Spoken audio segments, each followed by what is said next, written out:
Okay, so again, we're here in section 7, more operations with square roots. We know that we can simplify square roots having non-decimal answers by looking for those pairs of prime factors, or in other words, we talked about the phrase perfect squares.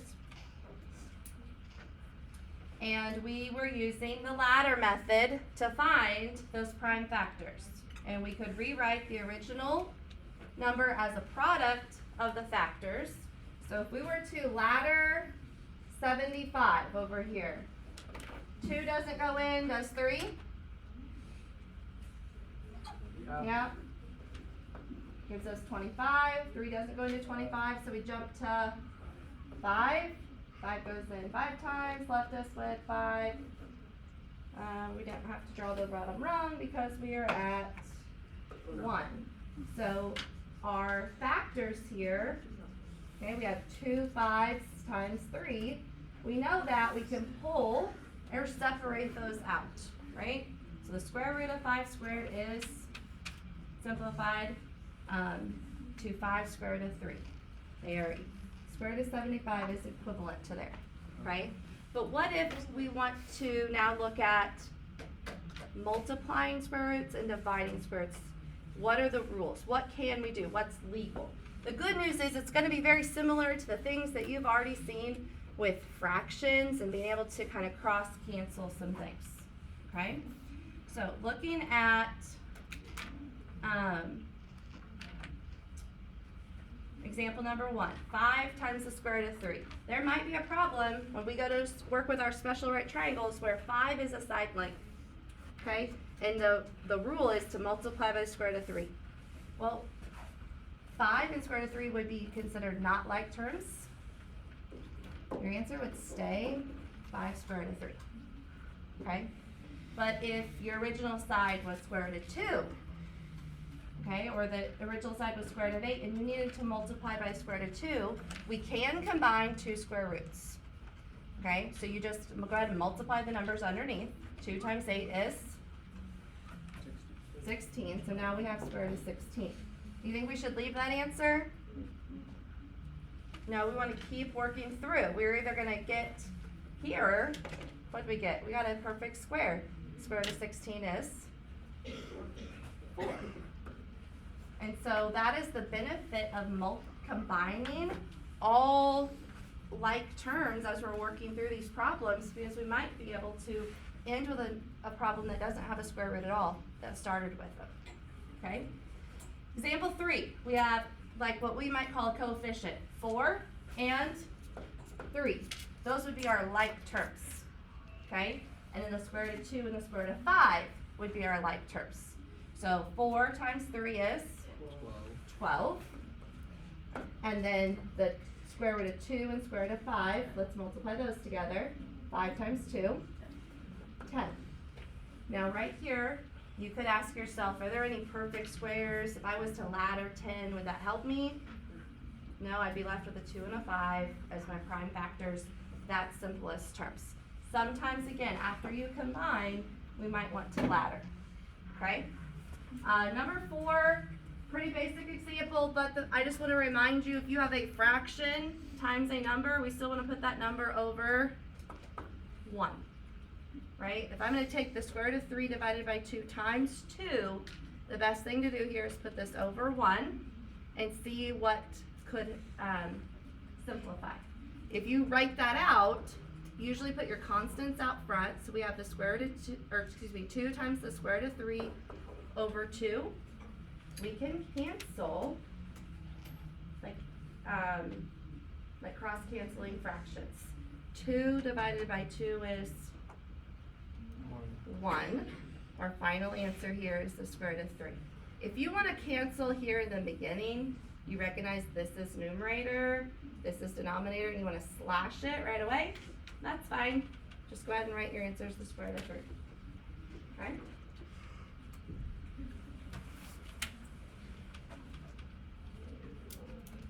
All right, next section. Okay, we already kind of looked at it there in that last problem. We can simplify square roots written as fractions. We're going to follow similar rules as when the square roots were not involved. Okay, so my example here, I have a couple for you. For instance, if I had 35 over 5, I know that reduces to 7, okay? If I have the square root of 35 over the square root of 5, I can reduce them because they are like terms. 5 divides into 35, 7. So the square root of 7, don't forget the square root sign. If that was inverted and it was like the square root of 5 over the square root of 35, it would be like 1 over the square root of 7. Okay, so you put your answer where that bigger number was, just like if you're reducing fractions. You cannot reduce. I kind of ran out of room here, but if when I wrote in pencil I had enough room to write up here. We cannot reduce the square root of 35 over 7 though. Even though 7 divides into 35, you cannot intermix square roots and non-square root numbers. Okay?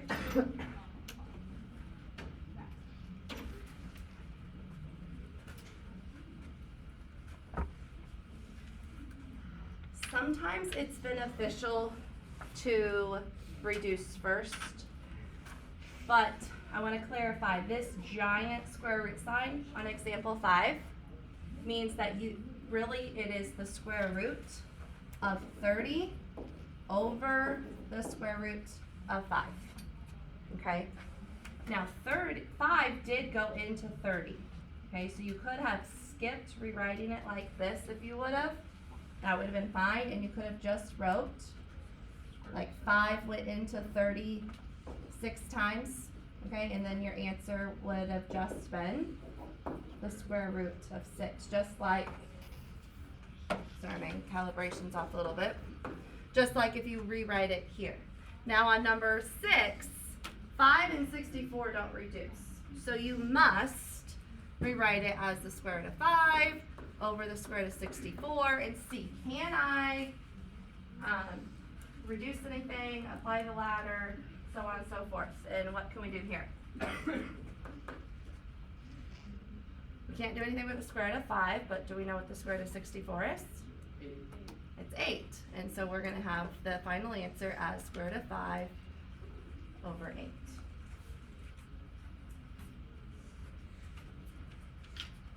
Number 7, we're using that old school division sign. I'm going to change screens here to say, whoops.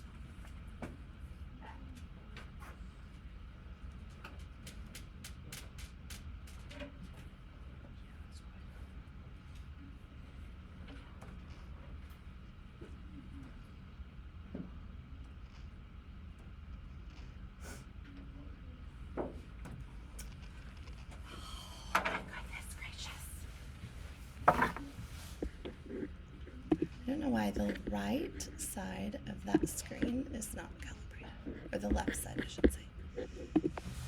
Okay, example 7. Purpose of this problem 1 is to show you that old school division sign, we don't want to leave it like that. We always want to write our answer with a fraction bar. Now, we're taking this, if you were in regular math 1, you would be done right here, but it is not conventional in mathematics to leave square roots in the denominator. So we are going to practice, I'm going to teach you how to get rid of the square root in the denominator, and that is called rationalizing. Write this down. Or rationalize the denominator.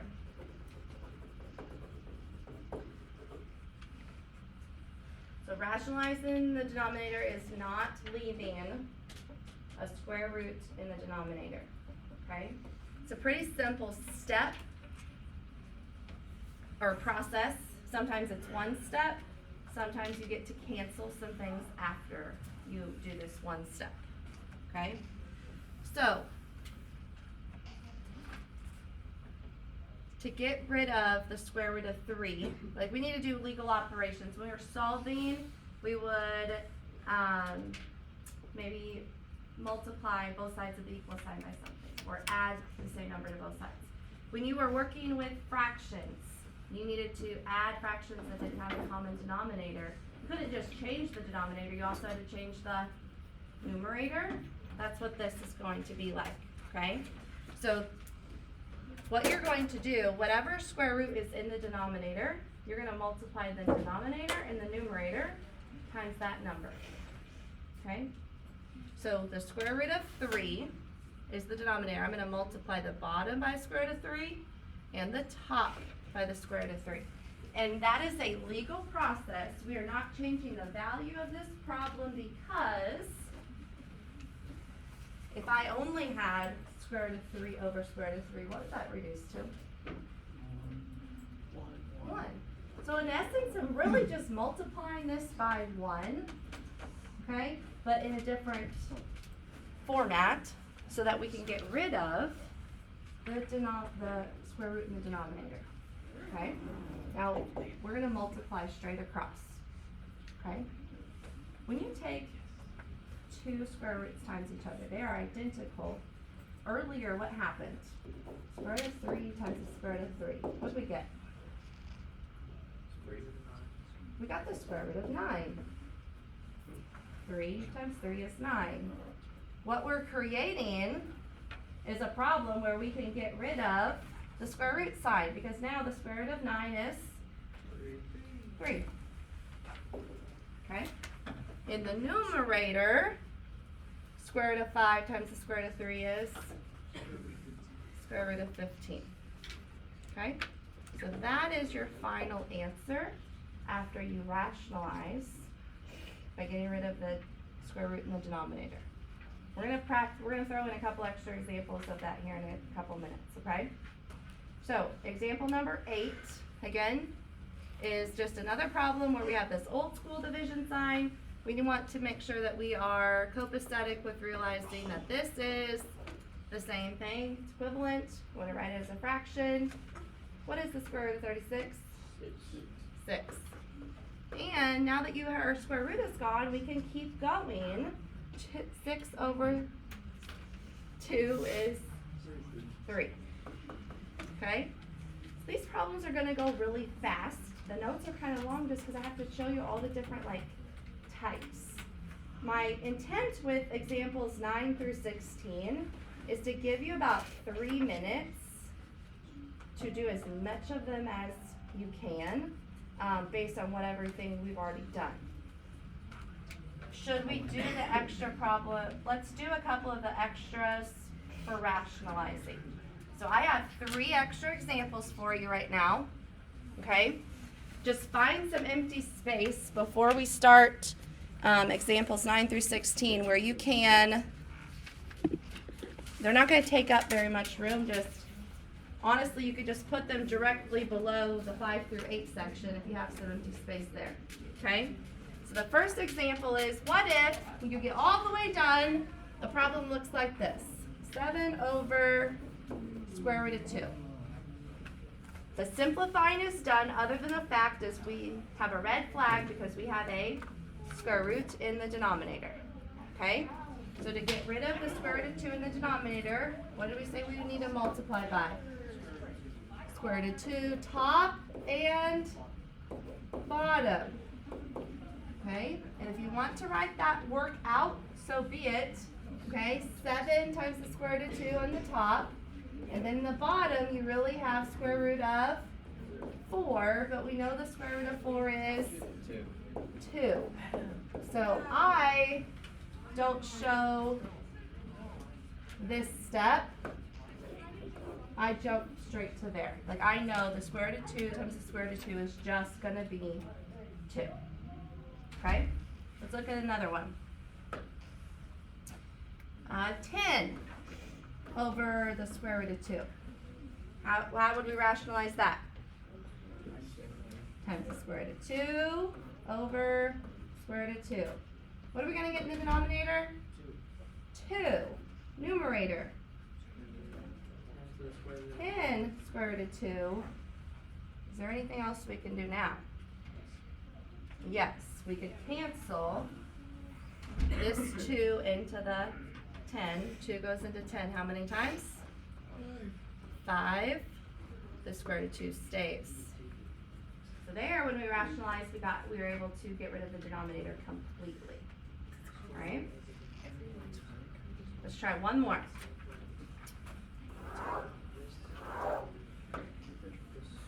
4 square root of 3 over square root of 2. Everything's simplified other than the fact, again, we have a radical in the denominator. To get rid of that square root of 2 in the denominator, I need to multiply by the square root of 2, square root of 2. Okay?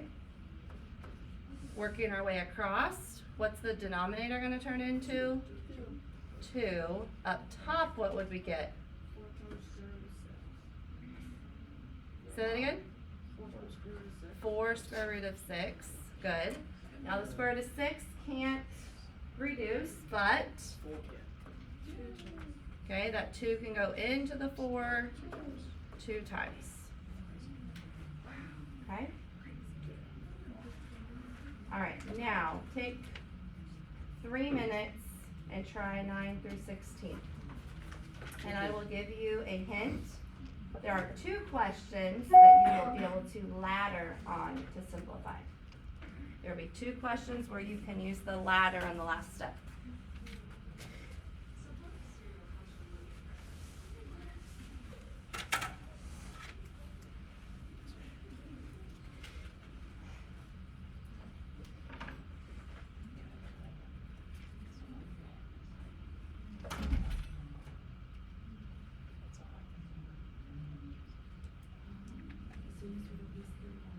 Hold on.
Alright, I'm going to go ahead and go through examples 9 through 12, and then we'll go through 13 through 16.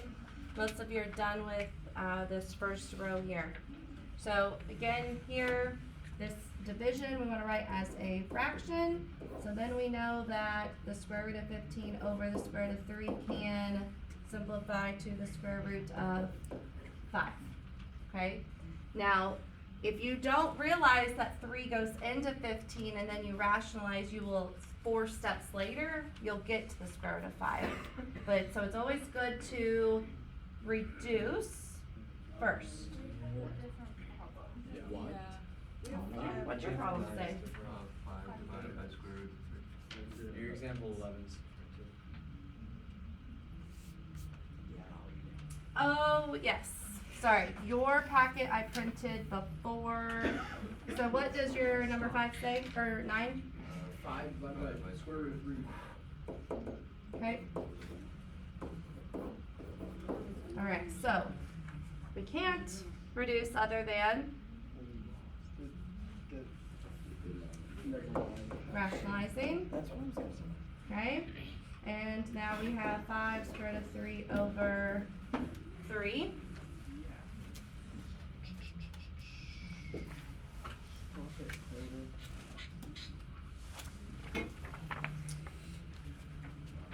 Is 10 the same? There were a handful of questions I changed print, Yeah, 10's for the next same. year already. As the same. Okay, so here we're gonna put 2 over 1, multiply straight across. We're gonna have 10 over the square root of 3, multiplying both sides, top and bottom by the square root of 3. We're gonna have 10 square root of 3 over 3, and nothing else reduces. Yours does not have a square root of 2 right here, correct? Just a 2. So, oops. We're done. There's nothing you can do on that one. 12 is the same. So we're going to put square root of 3 over 1. So square root of 5 times square root of 3 is? And 2 times 1 is 2. You cannot do anything else with it. You don't need to. Okay? Example 13. Just yours right now has a 12 here.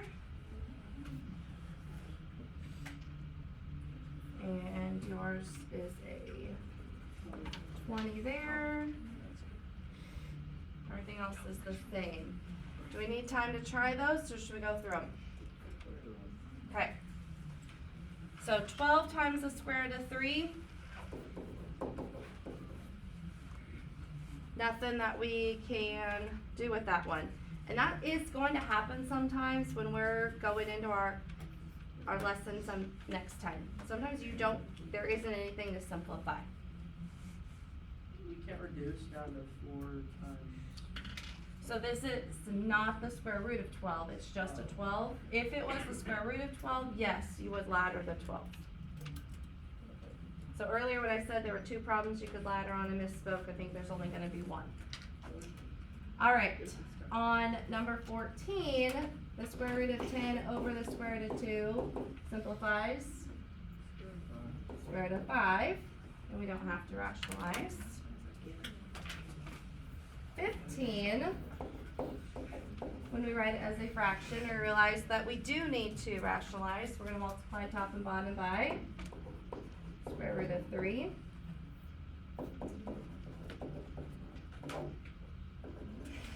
And from there, nothing can simplify.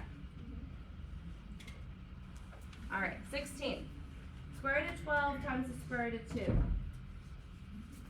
You have 2 options. You could ladder the 12 right now. However, sometimes when you multiply these numbers together, you get a perfect square. So I don't recommend laddering until the very end. Okay, so 12 times 2 is 24. Now 24 is not in simplest form. So when we do ladder, 2 goes in 12 times, 2 goes in 6 times, 2 goes in 3 times, and now we have 3 2s and a 3, so that would be 2 squared times 2 times 3. So we're going to bring the 2 out front from our square, and it's going to stay then 2 square root of 6. Okay? So I have a set of problems for you to practice with this. Like I said, some of them go super quick and you can't reduce. Sometimes you're going to have to rationalize or add in the ladder in the last step.